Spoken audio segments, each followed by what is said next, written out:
survivors, and welcome to another Walking Dead Road to Survival video. And in this video we are going to be taking a first look at Gold Mythic Anniversary Sophia, who is of course going to be coming to the game as the 9th anniversary event character for Road to Survival.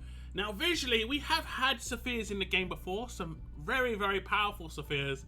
This Sophia on the other hand is a bit of an older version. This is kind of later on in the comics, and I think it's basically in the second flash forward.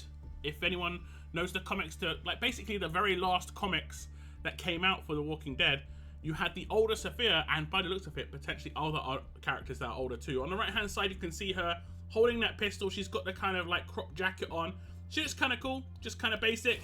It is Sophia, but not as we've seen her before. On the left hand side, we can see her getting a nice little cake from Carl, and that is a grown-up Carl as well. And I will say, the amount of times I've had people say, I want a grown-up Carl, I want grown-up Sophia, I want those characters at the end, like those last comics would be really cool. It looks like you're going to be getting them, because generally speaking, when you see two characters like this, you're going to be getting both those characters. If we look at her stats, at level 1600, limit break 3, she has got 37,390 attack, 29,912 defense, 26,173 HP. She is going to be an alert character, of course, holding that pistol. She's going to be in the support role, Gold Mythic, and she's going to be joining the Holiday Heroes Allegiance.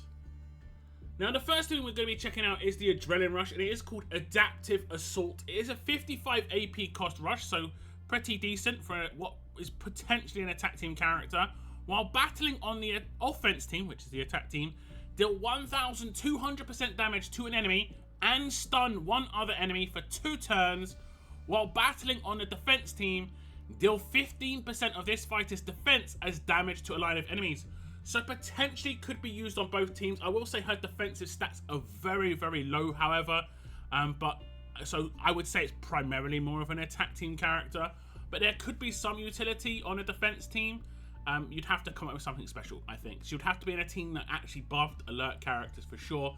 Now, I will do 2 tests. I will do just a basic test just to show you how it works. And then what I'll try and do is do it against, let's say, just Vance, and then see if it stuns Vance if he's the last character alive. Because we want to see if outlast characters would get stunned. Actually, maybe I'll do it to Eris to see if she cleanses it. I don't think she will, but let's test it out. Okay, so we have got the Adrenaline Rush of Sophia here, and what I'll do is I'll just use the Adrenaline Rush right now on Eris, just to show you how it works when she's in a team with everyone else alive. So we'll rush Eris. It should take her out, but as you can see, she is not stunned because it stunned someone else, and it did go to Nor in the top right-hand corner. Now Eris would Adrenaline Rush, and I'd have to rely on other characters to get that control and to stop that from happening. Now let's test it out if Eris is the last character alive to see if it stuns her. Okay, so here we go this time around, and I'm going to use the Adrenaline Rush on Eris. You can see she's got no control on her, so if she does get controlled in any way, it is because of the Adrenaline Rush. It does say it will stun one other enemy, so it might not stun Eris. We'll see. She does go into Outlast, she gets her Adrenaline Rush, and she doesn't get stunned. Which is a shame, but I kind of expected it to be that way. She does do pretty significant damage though. 1,200% damage on an attack team is pretty good indeed. This will obviously bypass any damage reduction based on attack. So for instance, against Regina teams, this would actually be pretty useful. On a defense team, I think it's pretty obvious. She'll just deal 15% of her defense as damage instead, but to a line of enemies. I'm not going to show you that. I think that's pretty straightforward. It was just how the stun was going to work. You do need another character basically to be alive. So what you could potentially do with 2 characters alive is take out Eris with someone else, and then Adrenaline Rush the last character alive, and then it should stun Eris in that situation, and that should be pretty decent. If we look at the upgrades though, at grade 3 it gets an upgrade. While battling on the attack team, stun one other enemy for 2 turns. At grade 5 it says while battling on the offense team, plus 400% damage. So initially it is an 800% deal damage rush, and then it goes up to 1200% deal damage, which is obviously quite nice. And then at limit break 2 it gets an upgrade. While battling on the defense team, deal damage to a line of enemies. So it would normally be 15% of this fighter's defense as damage to a single target, but then it will go to a line of enemies instead. I think this Adrenaline Rush is actually quite nice. 1200% is a lot. You can get her attack up quite high because she does have some boost in her kit to boost her stats a little bit, and her attack is getting boosted. And obviously on an attack team with 1535, so on and so forth, she could get over 100 to 120k attack without too much of a problem because of that extra boost that she's going to be getting, plus weapons, so on and so forth. So it's not too bad. 1200% is a lot. And like I say, it is deal damage though, so she will rely on either like defense down or buffs on her, so like attack buffs. She could work really well in a team with Ellen lead because she is alert. She'll obviously get the lead bonus as well, and obviously she'll get the massive attack buff because of the way Ellen works with the focus and the attack buff off of the focus buff. So that could be a really good team up. So doesn't look too bad off the adrenaline rush. Heavy hitting, kind of what you want on an attack team. And for a support character, generally that isn't what you're always going to get. But with this Sophia you are. To be fair, with the last Sophia you did too. Now moving on to the signature move, we can see what it has in store. It is called Versatile Shot. It has got an initial cooldown of turn 1, cooldown of 2 turns, number of uses unlimited. This fighter gets a Guardian Shield. While battling on the offense team, deal 600% damage to a line of enemies, but it gets a plus 600% damage if the primary target is of the medic role. Whilst battling on the defense team, deal 20% of this fighter's defense as damage to an enemy. So it kind of switches it up from how the Adrenaline Rush works to the signature move, where the offensive thing is going to be now line damage and the defensive thing is now going to be single target. But it can potentially be a 1200% line damage signature move off of turn 1, and she gets a Guardian Shield, so she'd work really well in a team that has camouflage, where she could nuke somebody who is a payback, and she would have her Guardian Shield broken and everyone else would just have it blocked by the actual camo. Now obviously she has to target a medic for that to be 1200% damage, but there are definitely medics around, so that is actually pretty nice.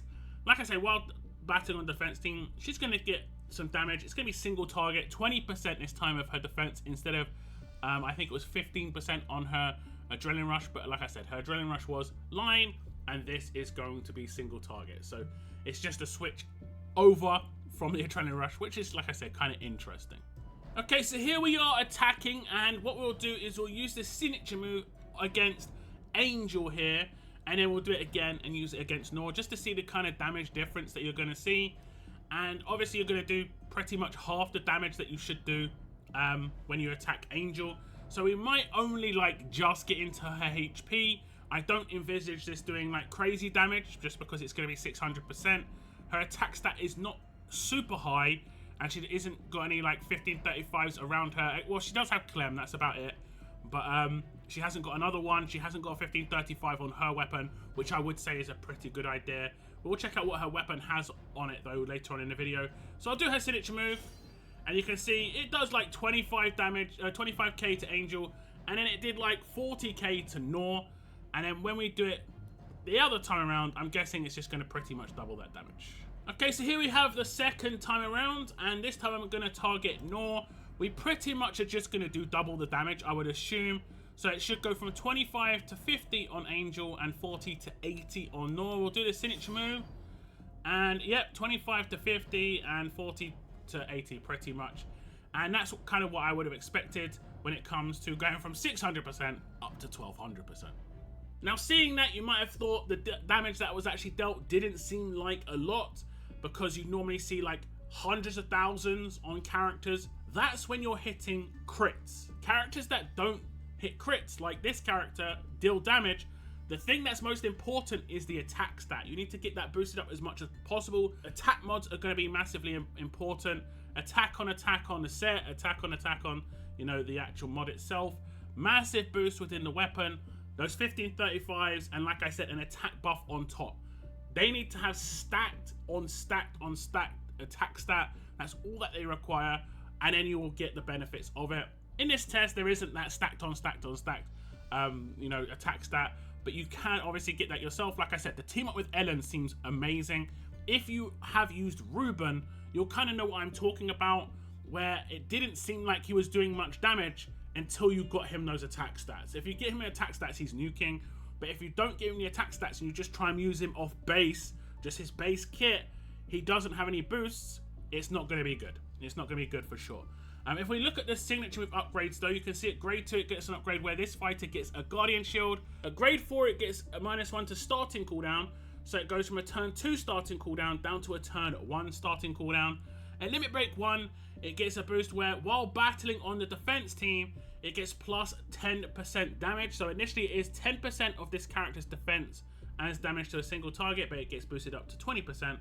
And then at Limit Break 3 it gets an upgrade while battling on the offense team, plus 600% damage if the primary target is of the medic role.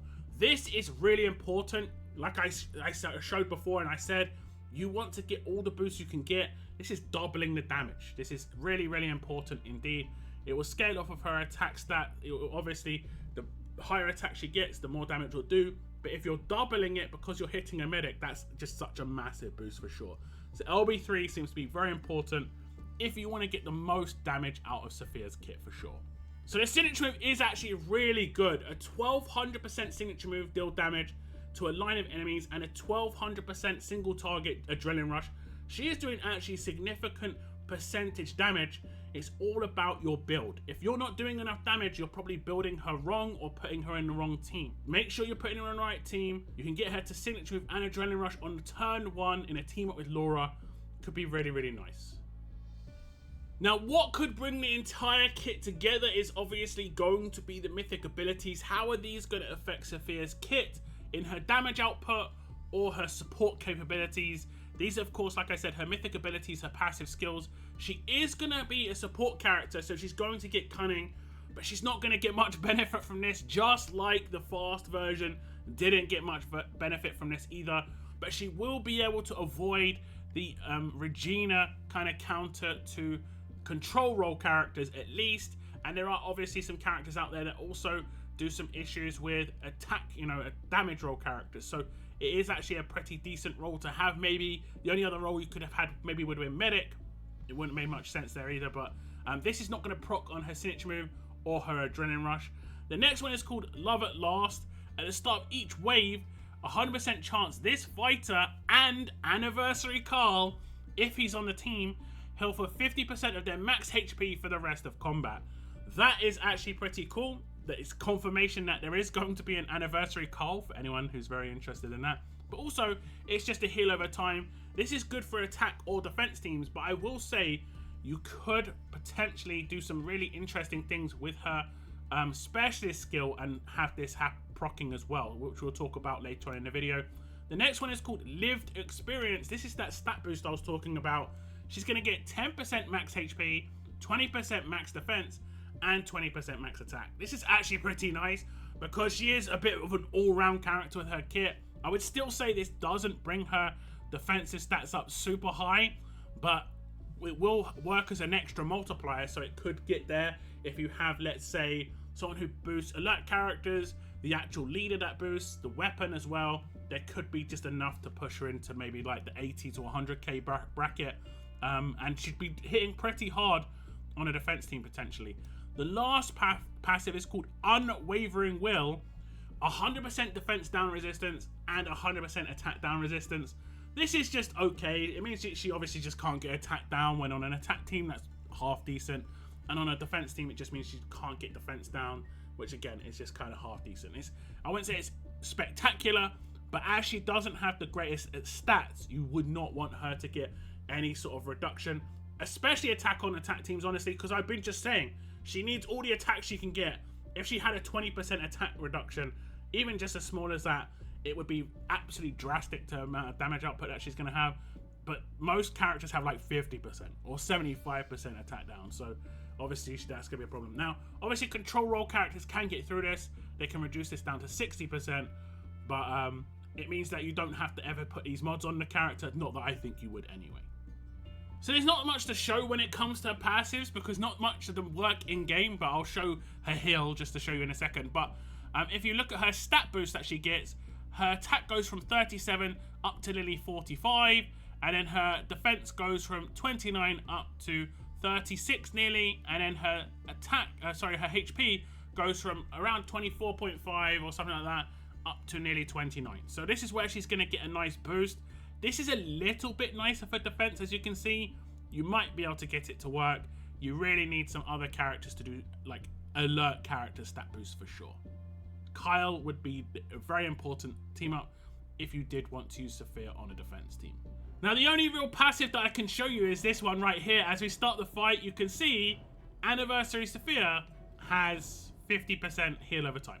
It's pretty much as simple as that. Now, how I think this could actually work quite nicely is if you use this, basically her signature move or her adrenaline rush against a character like Overheal, because Overheal would basically be really nice for her to replicate, because she has got the replicate specialist skill. We will get into this in just a second, but if I was to do that against an Overheal specialist, she would then become an Overheal character, and this 50% heal would potentially be giving bonus HP to my entire team, which could be quite nice. But like I said, we will get on to the specialist skill in just a second. Looking at the upgrades though on the passives, you can see at grade 1, it gets the upgrade for Love at Last Part 1. At the start of each wave, 50% chance this fighter an Anniversary Carl, if he's on the team, heal for 50% of their max HP for the rest of combat. At grade 2, she gets the first half of Cunning, where she's 15% less likely to trigger enemy weapon effects and walker effects when attacking or being attacked. This is primarily only going to be with her basic attacks when she does an attack, but it will obviously be decent for when she's on a defense team, because people can be hitting her with multi-hit rushes, so on and so forth, and she won't trigger stuff as often. Then at grade 3, we get Love at Last Part 2, where it goes up to 100% chance this fighter an Anniversary Carl, if he's on the team, heal for 50% of their max HP for the rest of combat. This, of course, will happen even if Sophia is the only one in the team, so Carl doesn't need to be in the team for this to happen. And I have seen some complaints in the past where people were disappointed that another character has to be in the team for something to occur. So that won't be the case here, it will happen regardless. Moving on to grades 4 and 5, we'll see at grade 4, we have the Lived Experience passive. It gives 5% max HP, 10% defense, and 10% attack, pretty much half of what the max buff is. At grade 5, we get the first half of Unwavering Will, where it's 50% defense down resistance and 50% attack down resistance. Then moving on to the limit breaks, we have Cunning 2 come in. When attacking or being attacked, 15% less likely to trigger enemy weapon effects and walker effects. This will go up to 30% total. In limit break 2, we get Lived Experience 2 come in. An extra 5% max HP, 10% defense, and 10% attack, which is basically doubling it from the one before. As you can see, it's the same buff, they stack together. So it'll be 10% HP, 20% defense, 20% attack. And then limit break 3, it will now be 100% defense down resistance and 100% attack down resistance with Unwavering Will 2 coming in. Now, I will say I don't think these passives are that spectacular, honestly. I think the heal one is honestly quite disappointing. It's just a 50% heal over time, really thinking about it. If it is just Sophia in the team, it isn't really that big a deal. It would have been nicer if she also got like an attack buff at the same time, because she does need that. I like the stats boost, that's always nice. The defense down and attack down resistance, you're never going to use those as mods. So as much as it doesn't seem amazing, it is just decent to have them on her kit. But I think like the heal is just the only one that is a bit disappointing for me. The rest, like I say, it's just okay. Now, the real juicy part of Anniversary Sophia's kit, I guess, would be her specialist skill, because it is brand new and it is Replicate. When performing their first move, the target specialist skill gets copied onto this fighter for the rest of combat. So the first move could potentially be a signature move, or could be a basic attack. If you had a team that had very, very high AP gain somehow, I potentially could have her Adrenaline Rush go off turn 1. But generally speaking, it would be her basic attack or her signature move, and then the first character that she targets will obviously give that specialist skill to Anniversary Sophia. Now, this is where it can get kind of weird, because on an attack team, she'd be mainly stealing support kind of stuff off of defense teams. She could be stealing things like Overheal, like I said, Overheal 2. She could be stealing things like Halo 2, Outlast, or things like Payback, Vengeance, this sort of thing. But when she's on a defense team, she could be stealing things like Follow-Up, which is actually really, really good, especially considering she will hit reasonably hard. And she could be stealing things like Decap and stuff like this, where basically your team is going to have a bigger problem with Anniversary Sophia, especially considering she is a bit more of a damage dealer on a defense team. And you can get her defense stat up reasonably high, because it is the higher of her base stats on defensive stats, and she gets that 20% boost in her own kit. Okay, so here we have Sophia on a defense team, and now she's going to be doing her skills based on her own defense. And we know that the first person she attacks, she will replicate their specialist skill. We have got 3 specialists here. Let's see who she's going to attack. She's going to attack Ruben, so she should be a follow-up specialist right now. I'm going to have to do defend action a lot of times. Let's just keep defending. She's going to do her adrenaline rush here. Okay, now she should get maybe a takedown. We'll see. Will she get her follow-up? She's going to go for someone else who has a guardian shield.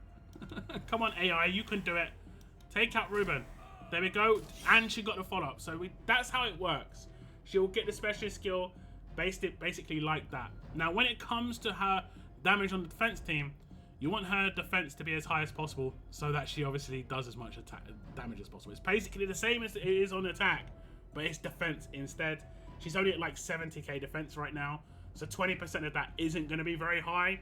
But if you give her like one of those massive 100% defense buffs, that's where you can get like 50, 60k damage on this, and it's going to be one-shotting the majority of attack team characters. So on a defense team, it does look like if she's left alone too much, it can be a problem. It really depends on what specialist skill she replicates, because if she like takes decap, she could just go around decapping your characters. Obviously, you will have to give her quite a lot of defense rating on defense if you do want her to do damage. You can easily calculate it because it's just percentage of her defense and it's pure damage.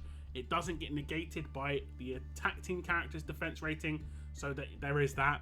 On an attack team, like I said, she just kind of goes a bit weird with the support style of the character. I don't think there's going to be too many characters on defense teams that could primarily, you know, you could steal their specialist skill where it'd be good.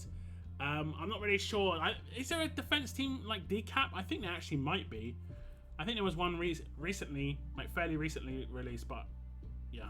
I mean, there could potentially be like a normalizer on defense in the future, you know, something like that, which could be quite good. Oh no, it won't be because she can't hit attacks. So it's just something to note. So it's interesting. You'll have to figure it out. I think, like I said, on an attack team, she just becomes more of a support character. Now, the last thing to check out in her main kit is going to be her weapon, and it is Anniversary Sophia's Cherished Colt Python. And I guess this would be Rick's pistol. Like, correct me if I'm wrong, guys. This would be Rick's pistol, right? It has got 45% attack, 45% HP, improved healing stun when attacking, a 60% chance to stun the enemy and regain 25% HP for 2 turns. And then lastly, it has improved ransack, attack still 3 positive effects from the enemy you hit. I will say this weapon is not very good, unfortunately. I would probably switch out the HP and make it a huge bonus to AP on attack and then make it 55% attack. But the 3rd and 4th slots don't work with her signature move or her adrenaline rush, which is really bad. I'd say this weapon is terrible, honestly, because she's generally speaking going to be doing her adrenaline rush or her signature move off of the first 2 turns. If you want to use her as a support character, though, you could have it just in your locker that she could potentially hit a stun at 60% chance, and she can steal away 3 attacks. So, like, you would decide, hey, I'm not going to use her signature move and do 1200% damage to a line. I'm instead going to try and stun somebody, and I'm going to try and steal their effects. In like the last character alive situation, that could be useful. I will say the only kind of upside here is there's very few things that actually work when it comes to characters that deal damage off of like normal upgrades, unless you're going things for like improved rush damage, which I think there was a 50% one that I've seen on a couple of weapons. There's very few 3rd slots that work, except maybe like revive. So there might be a nice weapon that comes out in the future that potentially could be used with Sophia. So that's it for a first look at Anniversary Sophia, who will be the character award for the upcoming anniversary event for Road to Survival. It will be the 9th anniversary for RTS. This is the character award. Do give me your thoughts on this character, her kit, her passives, and her specialist skill, weapons, so on and so forth. Let me know in the comments down below. I want to thank you very much for tuning into this video, and as always, keep on surviving, guys. Keep on surviving.